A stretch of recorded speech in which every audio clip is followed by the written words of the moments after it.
Hey guys, so I'm working on this again today. Thought I'd give you a little update. I don't know where I left off last time, but we got the front end here stripped, whole side stripped, and most of the top. So I changed over from stripping with the disc, that disc there, down to bare metal, to the top was pretty loose, had lots of scabs on it or whatever you could say. So I took a razor blade and a little holder and started scraping it, and man, it really did. Where it was loose, it came off like no problem at all. Then of course where it was grabbing a hold, and I can't remember, you can see it's shiny in some areas and it's dull in others, and I can't remember where. I think the dull area here is where it was actually grabbing, and those shiny areas were the loose areas where it was actually, and it could be just the opposite of that. But you know, some of this was hanging on pretty good, and then some of it obviously was coming off in pretty big sheets. So, but I went ahead and scraped it with a razor blade. I still got little areas in here that I need to get, which I'm going to go ahead and take a probably 220 or whatever on a DA and get the rest of that. But I'm going to do the whole top. But you can see I've got some dents, I think. Yeah, there they are. So you can see there's one, and then there's one there, and there's a whole bunch over here, like a whole line of them. You can see those through there that I got to take out. So I'm going to go ahead and use my glue gun to see if I can pull those out.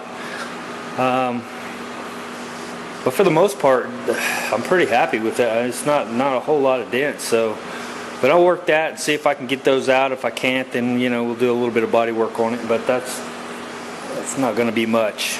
It looks like somebody had done a little bit of body work on the top up here, at least what I could tell, maybe right around this area here, because it looked like they put a little bit of something in there. I don't know what happened there. Something maybe landed on that at some point or whatever. And there was a little bit of rust, which I'm pretty pumped about that. Like literally this whole Jeep, that made this. And this little area here may be like the only rust areas that I've been able to find so far. It's really rust free, which is crazy for an Oklahoma Jeep. But I was able to take these off. These were the little straps, and I used that same thing that I did the other deals. You can see here that they're on with double-sided tape. He said he wasn't worried about saving those, but I was able to save them. So they go up here on these ridges for your luggage when you put the luggage rack thing or whatever that's called, roof rack, and they go in between on those to protect your top. So whether you want to put those back on or not, I don't know yet, but since we saved them, maybe you will. But anyway, I thought I'd give you a little quick update on what I'm doing. I'm going to get on those dents and see if I can make some progress. Again, see how good. That's a pretty good one there. So we'll just see how well that comes out. But yeah, I get to play with that thing again, so pretty happy with that purchase. If you guys didn't watching the past videos, it's a paintless dent repair glue tab puller. So, and the rest of this here I'm going to go ahead and just take off. It's really thin. I can tell how thin it is here. I'm going to go ahead and just take that off with a DA sander, but it kept a lot of the dust down doing that way. And then I use that little shot back. That little thing is just worth its weight in gold to me. If I could give you a must-have tool, you can see how little it is, and you're able to hold it with one hand. And I have a big giant one over there, and it's just such a pain in the ass to move that thing around. It's on wheels, and this is just a little $35 one, $30 one, something like that, and man, it is phenomenal. And I mean, I had looked like snow up here after scraping this top, and it sucked every bit of it up. It's just phenomenal little deal. Gets into all the little crevices, and so, and it's convenient. You can move it, take it, carry it anywhere, whereas that thing, you're dragging it along on the wheels, and it's getting caught on cords and everything else. So anyway, if you don't have one of those, to me, how I lived without it this long, I have no clue. I bought that when we were doing my bathroom. my buddy Tim brought one over and he was using it, and I was like, wow, this thing is freaking awesome. So I went right out that day and actually bought one. So anyway, that's it. There's a critter's nest I pulled out from underneath the front. Yeah, I pulled a lot of all this stuff here. All this stuff is prepped and pretty much ready. Still got to finish this piece and this piece here. Pull all this stuff off.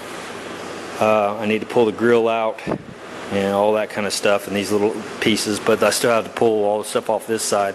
I was basically just doing one side at a time, then I got a wild hair to do the top, so that's what I did. But it's all got to be done, so it doesn't matter what, you know, what way I do it, as long as it all gets taken care of. So hopefully within the next, I don't know, depending on what happens, I got a pretty good week this week to spend time on it, so it may be nice to actually get some primer on it here for too long, which I'll put a coat of epoxy primer on it first, maybe a couple coats on the bare metal, and then I'll just high build right over that, and then we'll block the whole Jeep out as flat as possible, and it'll be ready for paint. So alright, hang with me. Well, I was super excited about all the work I got done on the top. Got it all stripped, or at least thought I did. I spent quite a few hours stripping that, and huge, I mean literally it just come off, and you can see here's some of the old clear that was on there. Well, I was thinking that this was the paint because the clear just chipped off with that razor knife, so I was pretty pumped. And obviously I made the video, and you can see here there's a better picture of, you know, I'm thinking, well, this is paint and this is clear, and so I chipped all the clear off, and so now I just need to rough that paint up so you know, my primer will stick to it or whatever. Guess what? That's clear still. I went to 220 in the top. That's not white, or it's not blue, that's white. I was like, you gotta be kidding me. So this thing's been cleared over at least once over the original clear, so I don't know what they did or why or whatever happened, but yeah, I punked myself, I guess you could say.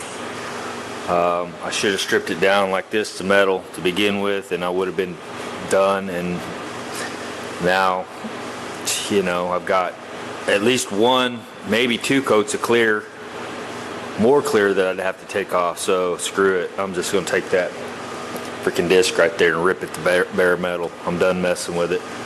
I did take the dents out. You can see here, and what I did with this is what I like to do, because I know I'm doing the body work. I'm not trying to do the paintless dent repair or whatever.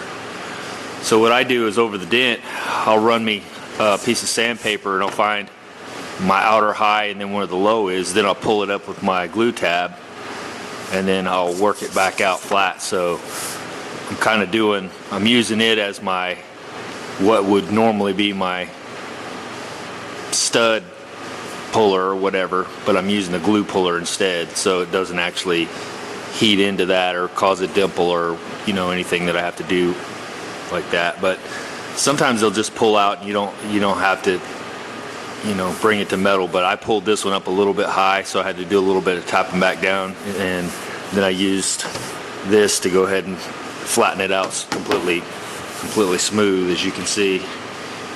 But yeah, I got most of the dents out of it. There's a couple over there that are pretty rough, and I'll end up having to use maybe a little bit of putty in those, because they were like creased in. But yeah, that's it. So yeah, that sucks. I thought, man, I'm there. I'm just gonna rough it up a little bit, get ready for some epoxy, and then yeah, I started sanding on it, and I'm like, you gotta be kidding me, that's clear coat still. So yeah, it was a whole lot of work for, I don't want to say nothing. I mean, now I've got less clear coat to take off of it, but yeah, that, I don't know if it's a lesson learned or just, you know, the gods felt like I needed to do more manual labor, I guess is maybe what it was. I don't know, but regardless, that's what we're gonna do. We're gonna strip it down so to bare metal, because I'm not messing with it. I'm not gonna just keep trying to, you know, do what I did here to that. It just takes too long. So anyway, yeah, I thought I'd throw that back at you today. This is a different day, so I'm gonna get to work on that. See ya. Alright, I got another full day in this top, and it's not done. I went ahead and stripped a lot of it down to metal, or not a lot of it, I actually did one section. And I'd already told you what had happened. So I thought, well, I'll just strip it to metal. Well, I stripped this section and it took several hours, and I was like, holy crap, it's going to take forever. And the clear that was under this clear, we talked about this was the clear that was put on last. Well, this is probably the factory clear. Matter of fact, I know it is. It's still stuck. It adhered. For some reason, they painted this, cleared over that clear. So that clear is stuck. Now, where it came off, peeling and all that kind of stuff, was this outside clear here. So that's why I took all of it off. Hadn't taken this off yet, but I haven't got to this back part. So all of that got taken off, as you saw earlier in the video. So I text Matt, whom I trust tremendously on painting bodies, never steered me wrong, ever. And we talked about, you know, scuffing this up and epoxying over top of it, and then high building over top of that. You know, I got two ways I can do it. Take it down to bare metal. It's going to take me a long time. This stuff's already adhered. It's not coming up easy, believe me. And so I think what we're going to do is just go ahead and epoxy over this. I put a 220 scratch in this.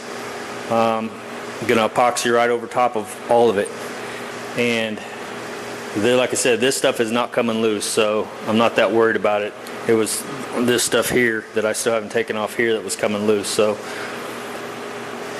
literally, it's going to be hopefully awesome. The only issue I had and the question I had when I texted him was the possibility of having a reaction with the new solvents in the paint, the new paint, and stuff that I was going to put down on top of this older clear paint.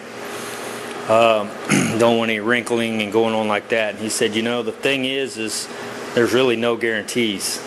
Usually when you've got an edge or whatever, it can get up underneath that edge, and I do have an edge over there. And so that can happen, and that did happen to another guy on YouTube, Tom.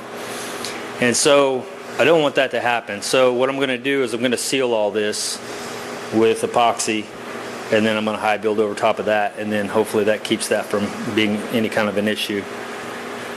So that's the plan for now. Yeah, stripping this whole thing to metal. Woo! Yeah, not fun. And another thing I was going to say is a lot of guys, I'll say a lot, some guys said chemicals. All right, so I've seen people do it and they get away with it. Maybe they get away with it, maybe they don't. Do you ever know?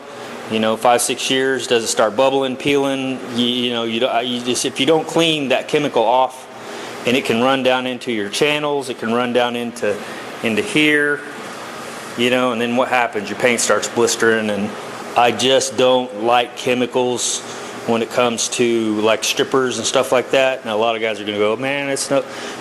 Okay, so you put the stripper all over the whole top, and maybe you seal off all the little holes and crevices and whatever, and you put that stripper on and you scrape it all off. You got this nasty mess, and then you've got to clean it off, like with a high pressure washer or whatever you're going to use.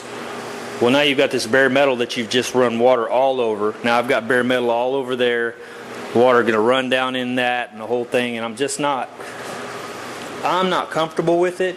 I mean, if you've gotten away with it and you've been doing it for a long time and you've never had a comeback and, you know, all that kind of stuff, but I'm just not willing to take a chance of that stuff running into all the little crevices and cracks and me not being able to get that out. And then it come back and bite me and come through the paint, bubble the paint in, you know, a few months or whatever. And then the guy that owns the Jeep's not happy. You know, and he's like, what the hell, man? You know, and I just don't want that. So I think the test will be that when I put the epoxy on here, you know, if I have any lifting issues, hopefully it's going to happen then.